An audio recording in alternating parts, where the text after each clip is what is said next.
যেতিয়া মানুহৰ প্ৰয়োজনবোৰ শেষ হৈ যায় নহয় তেতিয়া মানুহে ডাইৰেক্ট হাৰ্ট কৰিবলৈ শিকে আৰু মোৰ জীৱনটো সেই তেনেকুৱাই হ'লে যেতিয়া প্ৰয়োজন শেষ হ'লে ঘৰৰ মানুহৰ লগত আজা হৈ গ'লে তেতিয়া মোক এতিয়া ধোকা দিবলৈ আহিছে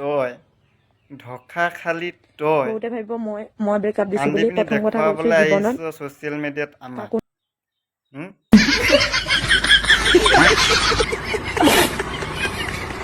যেতিয়া মানুহৰ প্ৰয়োজনবোৰ শেষ হৈ যায় নহয় তেতিয়া মানুহে ডাইৰেক্ট হাৰ্ট কৰিবলৈ শিকে अच्छा আৰু মোৰ জীৱনটো সেই তেনেকুৱাই হ'লে যেতিয়া প্ৰয়োজন শেষ হ'লে ঘৰৰ মানুহৰ লগত আজা হৈ গ'লে তেতিয়া মোক এতিয়া ধোকা দিবলৈ আহিছে ठीक है বহুতে ভাবিব মই ব্ৰেকআপ দিছো বুলি প্ৰথম কথা কৈছো জীৱনত কাকো নিজতকৈ বেছি ভাল নাপাব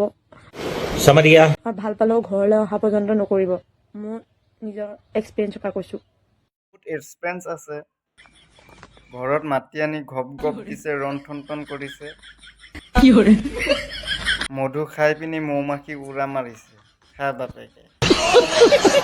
কেনেকুৱা লাগিল এতিয়া কান্দি কান্দি ছ'চিয়েল মিডিয়াত জনাবলৈ আহিছো হে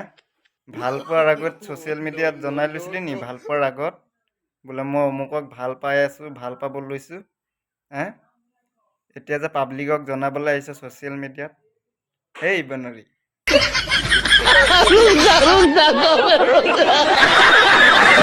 যেতিয়া মানুহৰ প্ৰয়োজনবোৰ শেষ হৈ যায় নহয় তেতিয়া মানুহে ডাইৰেক্ট হাৰ্ট কৰিবলৈ শিকে আৰু মোৰ জীৱনটো সেই তেনেকুৱাই হ'লে লাভ নাই কান্দাৰ আগতে ঘপ ঘপ কৰাৰ আগতে ভাবিব লাগিছিলে ये बड़ी अच्छी बात कही आप